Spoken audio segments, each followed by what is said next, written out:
ہم پڑھ رہے تھے سورہ بقرہ کی آخری 2 آیات. تو یہ آیات بڑی ہی اہم آیات ہیں. تو یہ آیات جو تھیں یہ اللہ تعالیٰ نے 2000 سال اپنے عرش کے نیچے ان کو رکھا، پھر نبی اکرم صلی اللہ علیہ وآلہ وسلم کو اپنے عرش سے لا کر دی. تو یہ اللہ کے قانون مجاوزات کا دوسرا قاعدہ کلیہ ہے کہ ہر آدمی انعام اسی خدمت پر پائے گا جو اس نے خود انجام دی ہو. یہ ممکن ہی نہیں کہ ایک شخص کی خدمات پر دوسرا انعام پائے، اور اسی طرح ہر شخص اسی قصور میں پکڑا جائے گا جس کا وہ خود مرتکب ہوا ہو. یہ نہیں ہو سکتا کہ ایک کے قصور میں دوسرا پکڑا جائے. ہاں، یہ ضرور ممکن ہے کہ ایک آدمی نے کسی نیک کام کی بنا رکھی ہو اور دنیا میں ہزاروں سال تک اس کام کے اثرات چلتے رہیں اور یہ سب اس کے کارنامے میں لکھے جائیں، اور ایک دوسرے شخص نے کسی برائی کی بنا رکھی ہو اور صدیوں تک دنیا میں اس کا اثر جاری رہے اور وہ اس ظلم اول کے حساب میں درج ہوتا رہے. لیکن یہ اچھا یا برا جو کچھ بھی پھل ہوگا اس کی صحیح اور اس کے کسب کا نتیجہ ہوگا. بہرحال یہ ممکن ہی ہے کہ جس بلائی یا جس برائی میں آدمی کی نیت اور صحیح و عمل کا کوئی حصہ نہ ہو، اس کی جزا یا سزا اسے مل جائے. مکافات عمل کوئی قابل انتقال چیز نہیں ہے. اس دعا کی پوری روح کو سمجھنے کے لیے یہ بات پیش نظر رہنی چاہیے کہ یہ آیات ہجرت سے تقریباً 1 سال پہلے معراج کے موقع پر نازل ہوئی تھی، جبکہ مکے میں کفر و اسلام کی کشمکش اپنی انتہا کو پہنچ چکی تھی. مسلمانوں پر مصائب و مشکلات کے پہاڑ ٹوٹ رہے تھے، اور صرف مکہ ہی نہیں بلکہ سرزمین عرب پر کوئی جگہ ایسی نہ تھی جہاں کسی بندہ خدا نے دین حق کی پیروی اختیار کی ہو اور اس کے لیے خدا کی سرزمین پر سانس لینا دشوار نہ کر دیا گیا ہو. ان حالات میں مسلمانوں کو تلقین کی گئی کہ اپنے مالک سے اس طرح دعا مانگا کرو. ظاہر ہے کہ دینے والا خوب ہی جب مانگنے کا ڈنگ بتائے تو پھر ملنے کا یقین آپ سے آپ پیدا ہوتا ہے. اس لیے یہ دعا اس وقت مسلمانوں کے لیے غیر معمولی تسکین قلب کا موجب ہوئی. علاوہ بری اس دعا میں ضمناً مسلمانوں کو یہ بھی تلقین کر دی گئی کہ وہ اپنے جذبات کو کسی نامناسب رخ پر نہ بہنے دیں، بلکہ انہیں اس دعا کے سانچے میں ڈال لیں. تو ایک طرف ان روح فرسا مظالم کو دیکھیے جو محض حق پرستی کے جرم میں ان لوگوں پر توڑے جا رہے تھے، اور دوسری طرف اس دعا کو دیکھیے جس میں دشمنوں کے خلاف کسی تلخی کا شائبہ تک نہیں ہے. ایک طرف ان جسمانی تکلیفوں اور مالی نقصانات کو دیکھیے جن میں یہ لوگ مبتلا تھے، اور دوسری طرف اس دعا کو دیکھیے جس میں کسی دنیاوی مفاد کی طلب کا ادنا نشان تک باقی نہیں ہے. ایک طرف ان حق پرستوں کی انتہائی خستہ حالی ہے، اور دوسری طرف ایک بلند اور پاکیزہ جذبات کو دیکھیے جن سے یہ دعا لبریز ہے. تو اس تقابل ہی سے صحیح اندازہ ہو سکتا ہے کہ اس وقت اہل ایمان کو کس طرز کی اخلاقی روحانی تربیت دی جا رہی تھی. اس کے بعد ہے سورہ آل عمران. سورہ بقرہ کا جوڑا جو ہے وہ سورہ آل عمران ہے، اور یہ اپنے پڑھنے والوں کے لیے 2 پرندوں کی شکل میں اللہ سے جھگڑا کریں گی کہ اللہ ان کو بخش دے. اس صورت میں ایک مقام پر آل عمران کا ذکر آیا ہے، اسی کو علامت کے طور پر اس کا نام قرار دیا گیا ہے.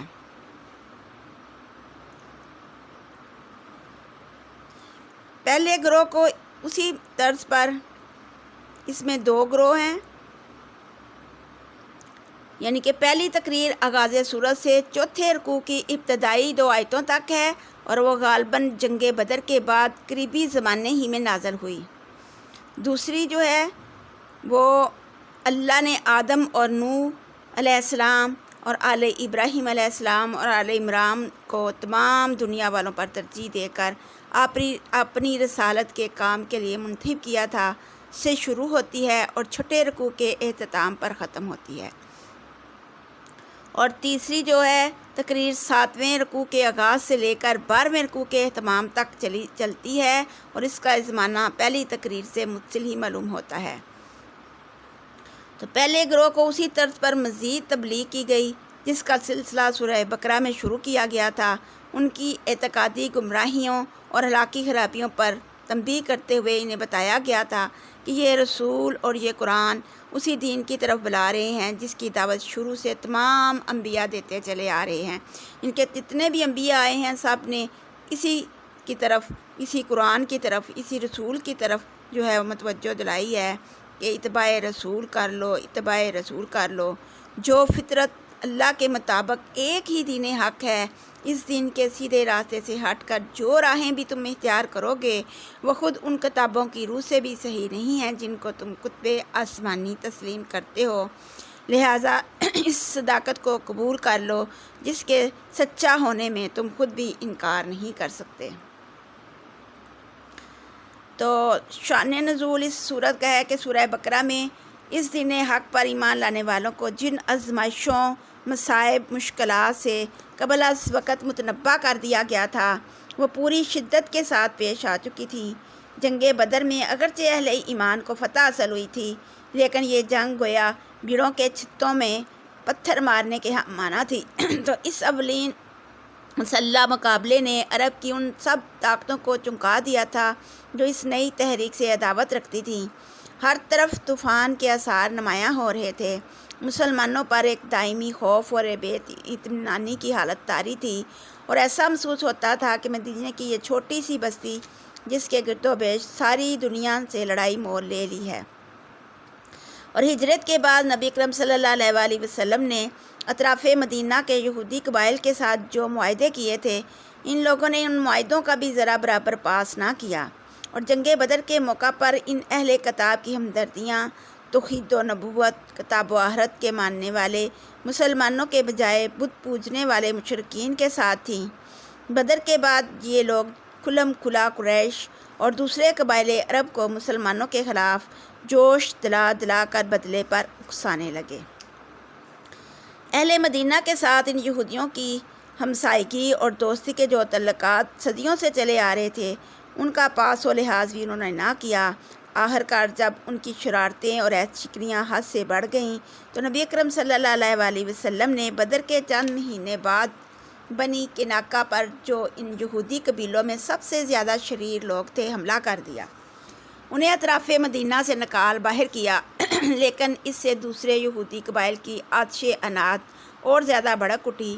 انہوں نے مدینہ کے منافق مسلمانوں اور جہاد کے مشرک قبیلوں کے ساتھ ساز باز کر کے اسلام اور مسلمانوں کے لیے ہر طرف خطرات ہی خطرات پیدا کر دیے، حتیٰ کہ خود نبی صلی اللہ علیہ وسلم کی جان کے متعلق ہر وقت یہ اندیشہ رہنے لگا کہ نامعلوم کب آپ صلی اللہ علیہ وسلم پر قاتلانہ حملہ ہو جائے۔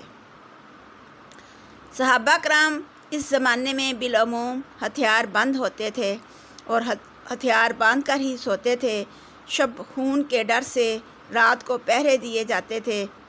نبی اکرم صلی اللہ علیہ وسلم اگر تھوڑی دیر کے لیے بھی کہیں نگاہوں سے اوجھل ہو جاتے تو صحابہ کرام گھبرا کر آپ صلی اللہ علیہ وسلم کو ڈھونڈنے کے لیے نکل کھڑے ہوتے۔ بدر کی شکست کے بعد قریش کے دلوں میں آپ ہی انتقام کی آگ بھڑک رہی تھی، تو اس وجہ سے مزید تیل یہودیوں نے چھڑکا، جس کا نتیجہ یہ ہوا کہ ایک ہی سال کے بعد مکے سے 3000 کا لشکر جرار مدینے پر حملہ آور ہو گیا، اور احد کے دامن میں وہ لڑائی پیش آئی جو جنگ احد کے نام سے مشہور ہے۔ تو اس جنگ کے لیے نبی کریم صلی اللہ علیہ وسلم کے ساتھ 1000 آدمی مدینے سے نکلے، مگر راستے میں سے 300 منافق یکایک الگ ہو گئے اور مدینے کی طرف پلٹ گئے، اور جو 700 آدمی باقی رہ گئے تھے ان میں بھی منافقین کی چھوٹی سی پارٹی شامل تھی جس نے مسلمانوں کو دوران جنگ جو ہے یہ فتنہ برباد کرنے کی کوشش کی۔ جنگ احد میں مسلمانوں کو جو شکست ہوئی تو اس میں اگرچہ منافقین کی تدبیروں کا ایک بڑا حصہ تھا، لیکن اس کے ساتھ مسلمانوں کی اپنی کمزوریوں کا بھی کچھ حصہ جو ہے وہ شامل تھا،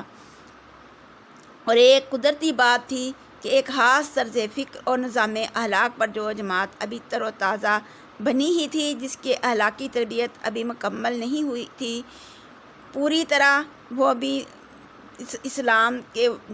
داخل نہیں ہوئے تھے، اور جیسے اپنے عقیدہ و مسلک کی حمایت میں لڑنے کا یہ دوسرا ہی موقع پیش آیا تھا، یعنی کہ ان کی ابھی تربیت جو ہے حالانکہ وہ بھی پوری کمپلیٹ نہیں ہوئی تھی، تو ان کے کام میں بعض کمزوریاں کا ظہور بھی ہوتا تھا۔ اس لیے یہ ضرورت پیش آئی کہ جنگ کے بعد اس جنگ کی پوری سرگزشت پر ایک مفصل تبصرہ کیا جائے، اور اس میں اسلامی نقطہ نظر سے جو کمزوریاں مسلمانوں کے اندر پائی گئی تھیں ان میں سے ایک ایک کی نشاندہی کر کے اس کی اصلاح کے متعلق ہدایات دی جائیں۔ تو اس سلسلے میں یہ بات نظر میں رکھنے کے لائق ہے کہ اس جنگ پر قرآن کا تبصرہ ان تبصروں سے کتنا مختلف ہے جو دینی جرنیل اپنی لڑائیوں کے بعد کیا کرتے ہیں۔ الف بسم اللہ الرحمن الرحیم، الف لام میم، اللہ لا الہ الا ہوا الحی القیوم، اللہ نہیں کوئی معبود مگر وہ زندہ ہے، قائم رہنے والا ہے۔ یعنی کہ الحی القیوم یہ اسماء حسنہ صفات باری تعالیٰ ہیں، حیات اللہ تعالیٰ کی صفات ذاتیہ میں سے ہے۔ حدیث میں ہے کہ 2 آیتوں میں اسم اعظم ہے جس کے واسطہ سے اللہ تعالیٰ سے دعا کی جائے تو اللہ تعالیٰ دعا نہیں رد فرماتے۔ شروع آیت الکرسی اللہ لا الہ الا هو الحی القیوم و شروع آیت آل عمران۔ بعض روایات میں 3 آیتیں مذکور ہیں اور تیسری آیت سورۃ طٰہٰ کی ہے۔ نزل علیک الکتاب بالحق مصدقا لما بین یدیہ وانزل التوراۃ والانجیل، اور اتاری اوپر تیرے کتاب ساتھ حق کے سچا کرنے والی ہے اس چیز کو کہ آگے اس کے ہے، اور اتاری تورات اور انجیل۔ تورات سے مراد وہ کتاب ہے جو حضرت موسیٰ علیہ السلام پر نازل کی گئی، اور انجیل سے مراد وہ کتاب ہے جو حضرت عیسیٰ علیہ السلام پر نازل کی گئی۔ اس وقت یہ دونوں کتابیں اپنی اصلی شکل میں موجود نہیں ہیں۔ تورات بائبل کے عہد قدیم کی پہلی 5 کتابوں کا نام ہے، اور انجیل بائبل کے عہد جدید کی پہلی 4 کتابوں میں متفرق طور پر درج ہے۔ یہود و نصارہ نے انہیں بڑی حد تک بدل ڈالا ہے اور ان میں کچھ تشریحات اپنی طرف سے ملا کر خلط ملط کر دیا ہے۔ الفرقان سے مراد قرآن مجید ہے جس سے تورات انجیل کے صحیح اور غلط اجزاء کے مابین فرق کیا جا سکتا ہے۔ ان اللہ لا یخفی علیہ شیء فی الارض ولا فی السماء، اور تحقیق اللہ نہیں چھپی اوپر اس کے کوئی چیز بیچ آسمانوں کے اور نہ ہی بیچ زمین کے۔ وہی ہے جو صورتیں بناتا ہے تمہاری بیچ رحموں کے۔ هو الذی یصورکم فی الارحام کیف یشاء، یعنی کہ وہی ہے جو ماں کے پیٹ میں جس طرح چاہتا ہے تمہاری صورتیں بناتا ہے، اس کے سوا کوئی سچا معبود نہیں۔ وہ زبردست بھی ہے اور حکمت والا بھی ہے۔ کوئی اور ہے اللہ کے مقابلے میں جو تمہاری صورتیں بنا سکے؟ وہ اللہ کو ہی سب پتہ ہے، کیا آگے ہے کیا پیچھے ہے، اور کتنا وہ ماں کے پیٹ میں کیا چیز بڑھتی ہے اور کیا کم ہوتی ہے۔ هو الذی انزل علیک الکتاب منہ آیات محکمات ہن ام الکتاب واخر متشابہات، اور اس نے تجھ پر یہ کتاب اتاری یعنی قرآن شریف، اس میں سے بعض جو ہیں آیتیں کھلی صاف ہیں، یعنی محکمات کا مطلب ہے کہ محکم ہیں، ان کے ظاہری معنوں پر صاف صاف سمجھ آتے ہیں۔ محکمات وہ آیات جن کا مفہوم بالکل واضح اور صحیح ہے اور ان میں سے کسی قسم کی تعویل کی گنجائش نہیں، ان کو ام الکتاب قرار دیا یعنی اصل اور بنیاد، اور انہی میں لوگوں کو دین کی دعوت دی گئی ہے، اور انہی میں دین کے بنیادی عقائد، عبادات اور احکام بیان کیے گئے ہیں۔ اور جو متشابہات ہیں یعنی کہ بعض آیتیں جو ہیں متشابہات ہیں، کئی پہلو رکھتی ہیں، پھر جن کے دل میں کجی ہوتی ہے تو وہ پیروی کرتے ہیں، باطل کی طرف جھکتے ہیں، وہ متشابہات کی طرف جھکتے ہیں، وہ لوگوں کو گمراہ کرنے اور اصلی حقیقت دریافت کرنے کی نیت سے گول گول آیتیں یعنی کہ متشابہ آیتوں کے پیچھے ہی پڑے رہتے ہیں، اور حالانکہ اصلی حقیقت ان کی اللہ کے سوا کوئی نہیں جانتا، اور وہ لوگ جانتے ہیں جو پکے عالم ہیں اور مضبوط لوگ ہیں، ایمان والے، ان پر یہ سب آیتیں محکم ہیں یا متشابہ۔ تو ہمارے پروردگار کی طرف سے یہ اتری ہیں نزدیک، ہر ایک نزدیک رب اپنے کے ہے، اور نہیں نصیحت پکڑتے مگر صاحب عقل۔ تو یہ جو متشابہ آیتیں ہیں، یہ ان کا پیچھے نہیں پڑنا چاہیے۔ اصل ہمارا کام کرنے والا یہ ہے کہ جو محکم آیات ہیں، صاف صاف جو قرآن کے معنی مفہوم کی سمجھ لگتی ہے، تو اس سے ہی دین کی سمجھ لگ جاتی ہے۔ لیکن متشابہ کا مطلب ہے کہ کچھ آیات ایسی ہوتی ہیں کہ جن کے معنی کا بعد میں وقت گزرنے کے ساتھ پتہ چل جاتا ہے، جیسے فرعون کا تذکرہ تھا قرآن پاک میں کہ اس کی لاش کو ہم نے دنیا کے لیے نشانی بنا دیا ہے۔ تو اس وقت جب قرآن اترا تو اس وقت لوگوں کو اس بات کی سمجھ نہ لگی، لیکن وقت گزرنے کے ساتھ جب فرعون کی لاش جو ہے وہ مل گئی تو پھر جو ہے یہ متشابہ کا پتہ چل گیا کہ یہ متشابہ آیت تھی۔ تو اسی طریقے سے متشابہ کے پیچھے نہیں چلنا چاہیے، کیونکہ ان کے معنی جو ہیں وہ صرف عقل مند ہی جانتے ہیں، اور جو اپنے علم میں پختہ کار ہیں وہ لوگ جانتے ہیں۔ آگے دعا ہے، ربنا لا تزغ قلوبنا بعد اذ ہدیتنا وہب لنا من لدنک رحمہ انک انت الوہاب۔ اے پروردگار، مت کج کر دل ہماروں کو پیچھے اس کے کہ راہ دکھائی تو نے ہم کو، اور دے ڈال ہم کو اپنے پاس سے رحمت، تحقیق تو ہی دے ڈالنے والا ہے۔ اے رب، ہمیں راہ پر لگانے کے بعد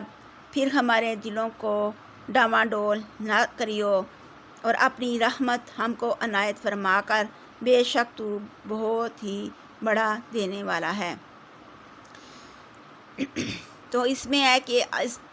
زیادہ سے زیادہ اللہ سے استغفار کرنا چاہیے، کیونکہ جو ہدایت ہے وہ دل کی، جب دل ہدایت پاتا ہے تو پھر ہدایت ملتی ہے، تو ہدایت جو ہے وہ دل کی ہدایت ہے۔ اے اللہ، ہمارے دل کو نور سے بھر دے، اور ہمیں ہمارے عین الیقین بنا دے، ہمارے دلوں کو نور سے بھر دے، اور ہمارے دلوں کو جو ہے اپنے ایمان پر پختہ رکھنا۔ یا مقلب القلوب ثبت قلبی علی دینک، اے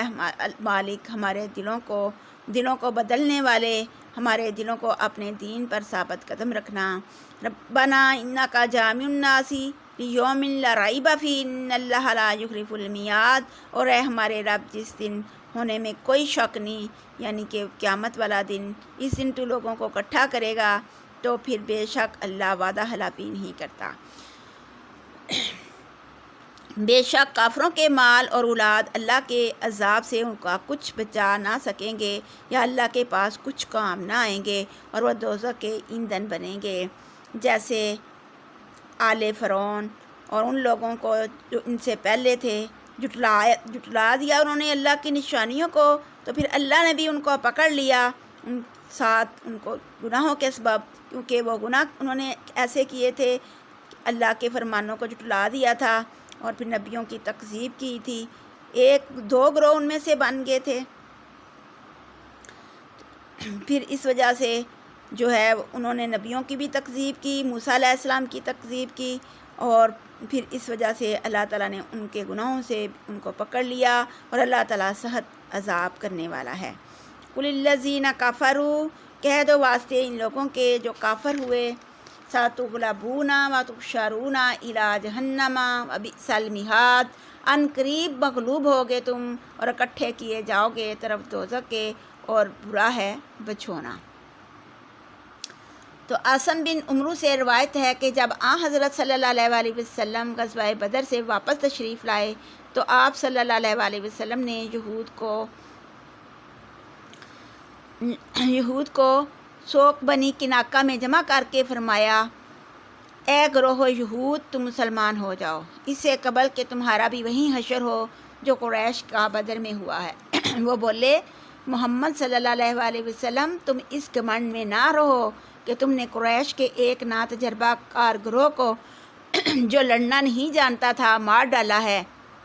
جب تمہارا ہم سے مقابلہ ہوگا تو معلوم ہو جائے گا کہ اصل آدمی یعنی ماہرین جنگ تو ہم ہیں جن کا کوئی مقابلہ نہیں۔ تو اس پر اللہ تعالیٰ نے یہ اور اس سے اگلی آیت نازل فرمائی۔